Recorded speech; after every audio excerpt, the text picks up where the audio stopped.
Randy Wilson, head of urban transport, KMA oha. Na eka baka kobedi kumasi krupin mu dia ona bibia da na bemu. Yede no bedi nkomo ne ahe so far sedensente. Randy, akwaba. Yeah. Afisha paso. I think comment. Go afi nya mafia ha. Na ho yede. Ni bisa ne me koso. Kakra. So far ba see at transport first so far mo hwe mo tse ne me koso. Yo, we the michia for nyina. Enka the expectation is say Ministry of Transport. Any transport operators or more leadership. Echnasi. Na omo agree on a percentage, you know. Enka ebeya there ye betumi e there ye adwuma emfa problems bia emfa ma passengers any drivers said them no can so we video bia na ya peja driver na mate na e de na hwe and those things. Now so the unfortunate thing is leaders no any ministry no etnasi na amoya discussions no area na amo de abre na afi ye de ye adwuma se de wo se esi eko se ba se e tu mu a enka drivers no me sure say be 5 minutes kra na amo de ntumu no aye adwuma na e ba se yakote so no a se ye nti se aka se ya teso ye hode ye nti so nye aban ni na to itua water be no me pani bi frame ya said no see can asem na ase dia ya tifu so no nche say ya ti electricity any water bill so nti drivers no so tia no be ya but me de ti na me say I'm finding kwan so dia but that is what on also so agreeing no but the reality is for bear 1, 2, 3 years ago, you have once a drivers at all first. In himself, someone in ministry needs no agree on the fare. But drivers now in their own way, once or matum. It was a little difficult for your mobinum, say a bema no, you being say the existing fare now, my agree no, a bear because. Utumi ne do a certain level. Sure. Utumi mane also. And the new maybe how we won't say koya. Ya ma party ya because all time the system inti. Ya ne a little careful your junior demo. But unfortunately, enforcement also cost near to me maintain the agreed fair no. So into drivers in their own way increased fares palm person. Your system be I build or the office wa say percentage increase and a decrease bar. Ya formula be at and one say they are shame. Yeah, the shame are based on old figures are a year existing. No, a calculating in their money. Just at a click of press enter. It's within Kumase and then important there. That was it. But and I'm saying into Monoba. And based on percentages from the ministry, any operators now agree. No, so our system now you're building, you can't continue building it because figures are no more charging. You cannot use that. And China saying, "I am Mokokoshi, I'm the percentage in the buy." The share system no more. Now you knew the emoji crisis say so more to 2 minutes no so the 15 the crash and you feel now say sante amount for my national service for the office around the various stations to pick the fares. Unfortunately drivers ni bi obano be do no be sa so that wait me afele and am so nim se lorry fare adjustment abenti no person de ma figure as mo be ba national service ni on na mabiem aba be do station and then obisa information na watro keke and no so minim se no so say to about say no so we akohoma wo minim entina aye den say e ade a smooth and committee ha make say no answer nka bia the whole file send the amount which you are in your spare time. You could be mentioning some of the places near a boy so much. But you have say be and I don't do me. You be to me a round. You not a crack no. Yeah, to me, Aji. Nature said, GPR2 for no market calculator on the buy, no, and yet a true reflection. The woman say, almost fair and neighbor, almost the percentage increase and reduction and neighbor. And it is a free air quartet 4 cities. Now say, you 20%. Your formula no, we just put in the 20%. Now I calculate new fare no to be 4 cities plus the 20% increase. Aha. And we now a year 15% reduction no. Yeah, the formula ni shima nanka the about and no the actual figures no. The aye man na the so yeah the nkro din na aye. The one the free and cry aye ba no. Ebi ana 1 to 2 kilometers. By the na edum udu labor and asaf marketer say amakum traffic light we excuse me ni nyina wo so a na che say ewo ya eno answer ke aye na yatumi ahye ba se de na make no ye be bomodin ase enne by close of day no na yatumi enya ahye na yenuanom driver for say yentumu I'm telling you if you okranka we am share say reduction emra 24th and come here meeting one cry we am say Tuesday no am share 24th no and ka dey chin Wednesday na ka come start here today but omo ma days at least every man no me cool it down and sun has started 24th but 24th Monday no mayor ATC krum my officers need be call around it is a regional minister society and call for out to check on this. Unfortunately, information about nature say the drivers had not reduced based on the percentage now. Agree no. Enti na mana star bi kakra. Enne ma me your name regional police MTTD commander Edi Nkomo. Iti omudi Nkomo wie no. Eba ne say enra no na was a police for HC Krum na omo check but ni nyina so commander won say there be yakona HCCC a be yidinti a lot of education should go on mo frɛ yakasai other radio stations enra me kasa radio so it be 6:30 am all the way up to be 10-11 10 ho be ne break here omo ye 11 to 12 news all the way up to 1 and also 12 and son and you so ye kakra so agum but ye hope say education no ekoi kama ye the phone numbers to ye catch drivers ne say my passengers ne say obigio the old fare ana or the big count now one the 15% reduction na free ana send the message for bra line number na ye de ma no so bebre na e de ba ya compiling ni nyina ye hwese de enne ene atwena ebeka enra enne ebeka bom na ya report no come on ye ama police MTTD na make sure say drivers are aid this adwuma no say barricade kwan so na nipa ne wo na wo di sa adwuma na ye be make sure say che ba ku mienu bi a ebetumi a serve as deterrent the ama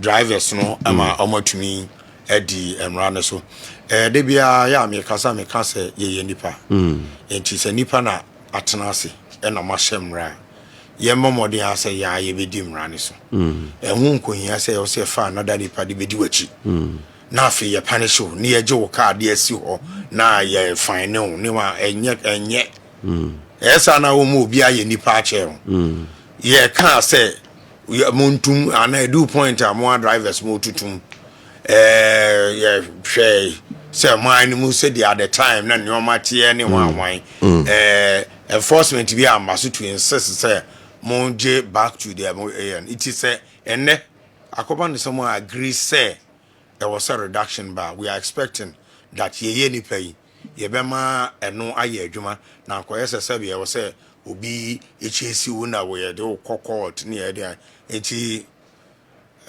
kakra ye hwe say let just say by close of day today no mobe compile bibia the fridge na ekode MTT4 baby o hono MTT4 kwa kwa so to be na ka na ebusa the passenger for no it is saying omo charge with the right fare MTT4 omo no cooperative on that omo no ye baby yes ye ne omo ye adwuma ne pa enra actually nana ansa mayor ne MTT the regional commander Asia no omo ye discussion we no mu say e was said the press statement about the press statement no ba yes I say ye ho education but yes so omo san hu say omo mienu and a few other people take a decision ebiana unions no were certain genuine reasons nti ade na yem from nti we are 2 o'clock mayor any police MTT the commander plus me coordinating director share representatives of the 24 unions no omo nyina ni omo share and we had a very wonderful meeting and instant can mayor share we can straight say this is the decision I'm taking no rather no jai them transport operators no say more challenges are more anything. So they outlined a couple of challenges and raised issues that they needed to raise. And to raise all the issues, you're thrown in mayor. You saw the mayor taking notes of some of the issues are now more raising. Police commander taking notes of some of them. And we na more can edibo na afi almost so de omo enumunsem ede ema yewie no na akoye NGSM on the part of the transport unions omo kan ekra say omo je extra fares any entokwa bem no omo ncha anye station cars omo ya sawa any short for enti omo bi omo pono ato ho say wow person join union bia na odi adwuma no omodin asa obeba omo do say omo na ma adwuma no yedin because GPR2 regional chairman ono mo ye meeting ka say wo abeji ablos bi on be sanction ono wa no o show bi ase je pasa just mo na mo betimi obeye na adwen so say freedom of association but you see freedom of association wo ho but you have the freedom to belong not to freedom to be free and me wa hai me mpese me di emra ye de commercial drivers adwuma so enti me nkonko faka enkosi krom se me kotwi na me de afa passengers because e bi emra wo ho me mpese but se wa ye wadwen se wo betwi car e de afa passengers from one place to another as you almost sika e wo mra e wo se wo de so road traffic act wo ho LI 2180 regulation 121122 and chese e wo ho chese obey transport commercial e was so belonging to a union wo union where e was so loaded from a station and a terminal and a loading point at the amount wo here from loading point at the amount na e was so with destination indicator sticker no e fam car nanim chese aha na wo ko you a trade union a home a trade station a trade service be a taxi trotro long distance a trade there was so what kind number no boss that's a more enforce we have a problem with and then it was so fair na the amount ain't it so what's be commercial transport jumedi there then I'm right why it was here dini. This has nothing to do with freedom of association. Enti hono na membusa say. Eh adwuma more enforce samra ya okay. Yeah enforce mra no ba say enforcement na me kan ye nipa. Wo hye nipa bebre adu ba bia yes but say gradually you move it towards the point there was a my enforcement ebem kakra. And the advantage I want this time they say unions no ena push say sa dwumadi a ewo ho no ewo say yema no eba so in the past obefo obi ba your national service or office what did akotena station so onko data collection obekwa akotena station the whole day e be a form ba akon na mienu pe no betumi afele driver will be send we me house number me nim me license my family so they make the work a little difficult. But you see our unions na so mono and it's so interesting. GPRT free branch executives me call ho kokasai Protua for a year, commercial, and some of the unions, no, a bombardier, so make gather among call for your call. If you are crown, Mossia, Quasiada, we'll go there and then we talk. It been Sunday, and it been Messia, a man for me, but they called me on phone. I got the two speaker now, Wakasa, and so we spoke until you who the collaboration, if you transport unions, no one, air ban to be very, very good. They hope it's a better also. Near to me, they are building database. You see, in the past, I near this kind of mom. I'm sure car number no. Into what we are chairman, we share pay no electronic car number. Miss me as chairman, Missiana no electronic car number because once a while we'll do a station.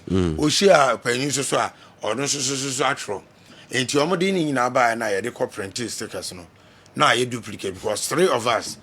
Enti ene binum so ba ko union be me ha eno bi so ewie no oba no obeji free ho a odi call station na akwakoton at a price way beyond the was oye and we are yes me name office for no and ya print sticker na de ama wa for no de back room ya pam no twa no me peska basika ho ntia de me mempe enti saade a openyin wo station hen wo members den ya fill form om de amount wo ye the forms na ma wako fill now wo de abrent wo na wo de breyen say wo members no mo ye 72 om kan numbers ni sa ni form ni wa fill bibia de amaye na ye yakọ enter wo your system no so ye build a database na sa database no ye de ma de all printer sticker na amaye amana use ye nkwotro na yakoye mistake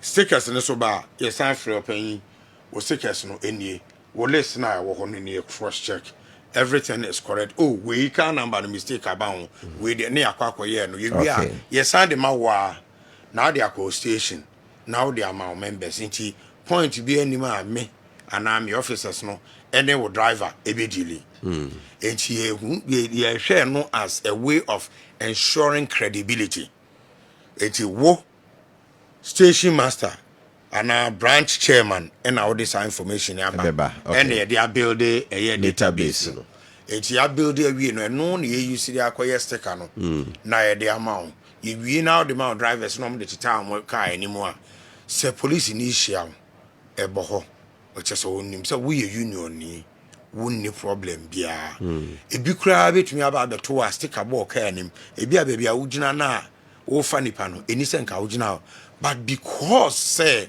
we are recognized as a transport operator we are recognized as a station car ye nipa bia na police ni na hu mobo na waka cho se basa o nyina ha biu na ka woko eno na bebo amadwumadi akoso eno de mo enforce I feel we there Ghana no bibia obey either say we support the existing government and now we are against it mean enti ye dwumadi na edu ba bia last year kebeka say opesa ban ko sisi azu enya to ya say de enya to di obey na ye ntem me bomoni ka juda say de anya sa me edru 2020 ya ontumi nye medwuma me ye nti de bia me opposition because I will try to say me ye de was me ye and the owum bia be ka cho say wo mama ye on popular corona ba ye who did a very wonderful job e ka kitikiti bi na nka sa database some ya ye kan ye awie ye wo ha nipa be 10 15 20 bi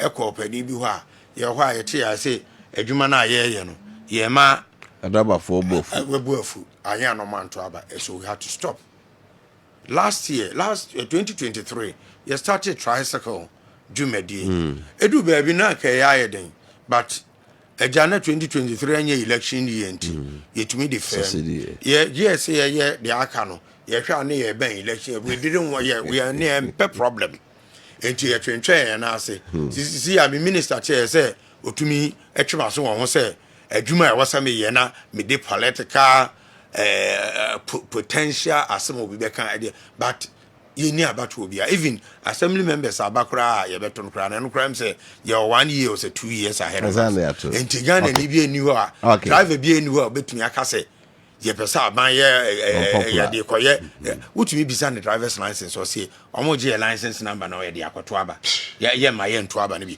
do we vote with driver's license enti edin but Yeah, bomodin. Randy, When say mayor yeah media person. Yeah. Into obeshiamo na say and obe outline this an you man nyina. And I like the way I started say all year adwuma ewo saa enoma yi eho. And kakra ekrom ye hu say asha ase e take shape. And a lot of the traders comply with it. As for the air 1 or 2 video but people are complying. You will be drivers no so comply. Yes, okay. Now fe nyina ye Right. atoy. Around the asemi buy no malam my here ya lolo for bus no. Amanfo kan say buy yi na nka public transport na yi adwuma ka eno no wo form a wo do trotro kusuo no obi amfo a malam ye video no ayalolo bus ko yard mu ho a orebe ho enkran kumase what happened? What happened is what happens to us as Ghanaians.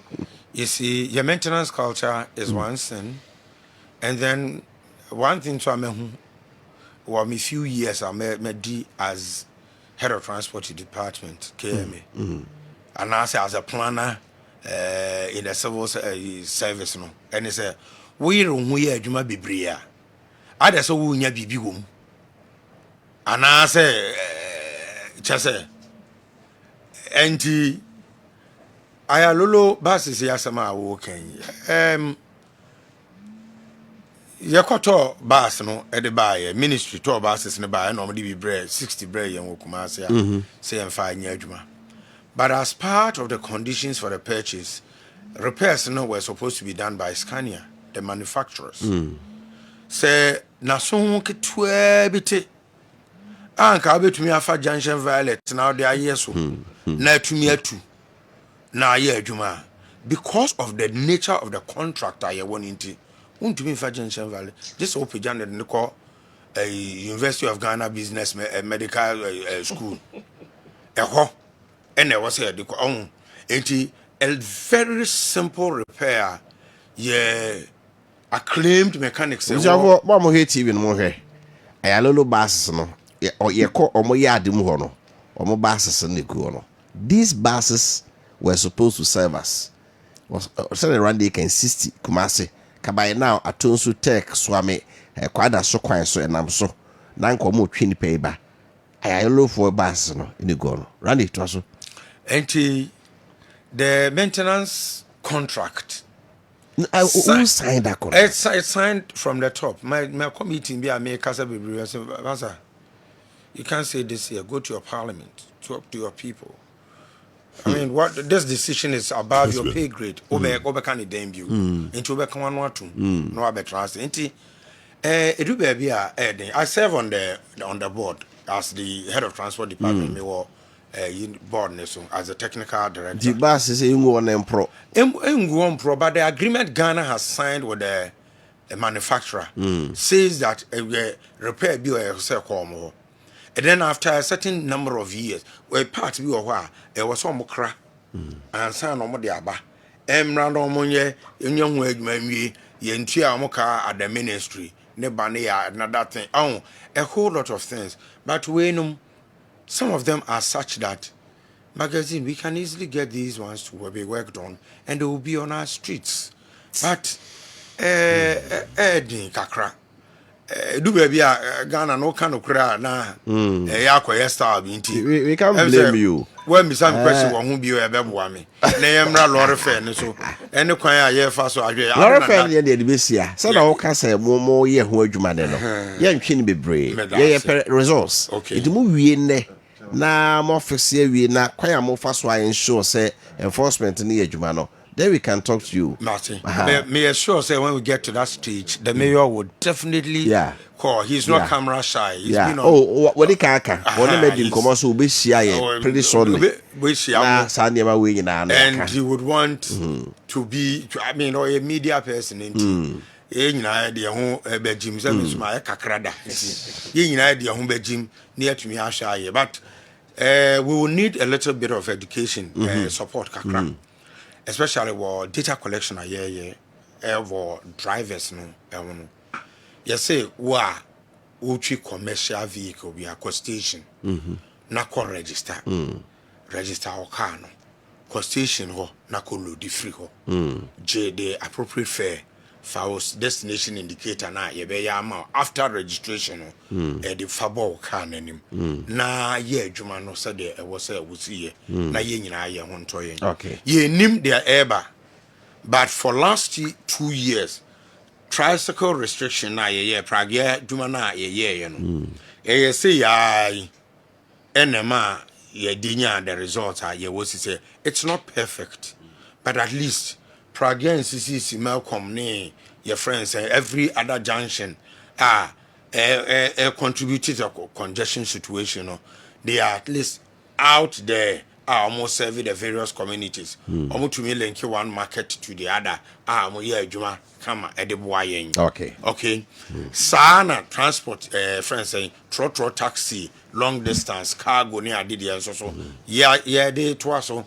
On the Prague exercise no ebe e bia na ochna yes we need sticker you can't cross a certain area that's right say one momodin am fa one shame and na e bia na bedu sa time na union bia ni wa ojo mama honye ha wo share you tune for KGTR roundabout you tune for statue we see I mean look at the edifice said there is sit here you tune for statue e ho na wa nyina adoso awo ebuakwafo eka ewo just Unibank ehwo na the opposite Unibank na won ehwo na ebuakwa station wo but ehwo Santasi station wo kwosoro kakra bi atwema boko ne ho amam nyina ho but passengers me no omonko ho ye nko station ho abegina roundabout so KGT exit ho roundabout no it round e begina asana na waboso no in the CBD only sticker chese o union we a onwuram muye we a mawie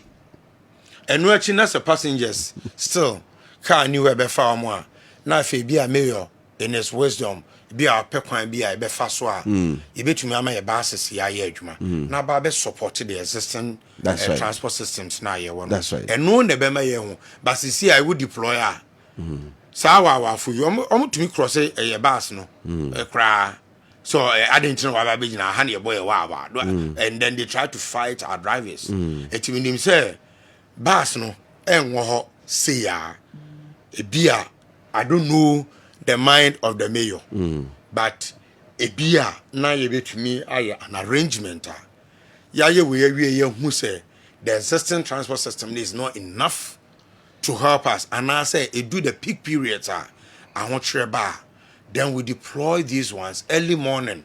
A call outskirts. I find the panel do my back room. I pay baby a party in the evenings. That's how you who say be a Tonsu Road national. A do a cars name soon to was saying increasing. Then it works. And right, easy crowd. Be catcher me say station cars no about 5 hours. Say no mapon. If that is the reality on the ground, nothing who's a say in the bay. Then we can say that the big buses will be deployed. Chrome from maybe 4 p.m. all the way up to 7 to serve the public. These are all decisions that we can take. But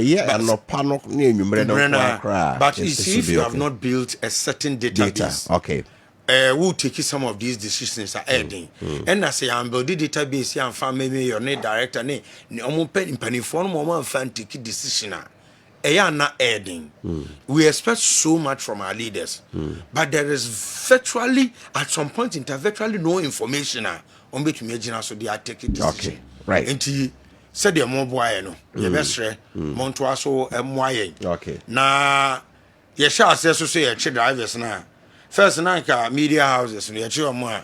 Na drive media houses see and I KMA for sorry I know much chamo and no much music but now say those statements don't come on the media and you better mercy for your support and you hope see and say ever can be brave Kumasi media mo amunipa and abe mayor of Kumasi and we there say na can tibom na ye ne ye adwuma na Kumasi fan into my pa ifra na Otumfo city eye Kumasi kwa fotu kwan ba behwe the Otumfo city atumi aye with respect to transport, with respect to trading and work kwan ho, with respect to efia ya generating obi said afan ball afiri fie no de aba ade KMA for adwuma be na ɔmo no abeto ato be bia so de to nti wofa okay Rally and I say ɛsɛ no dɔɔso next time ɛbɛba bio na yɛsɛ abɛto aso nyame nka ho on council right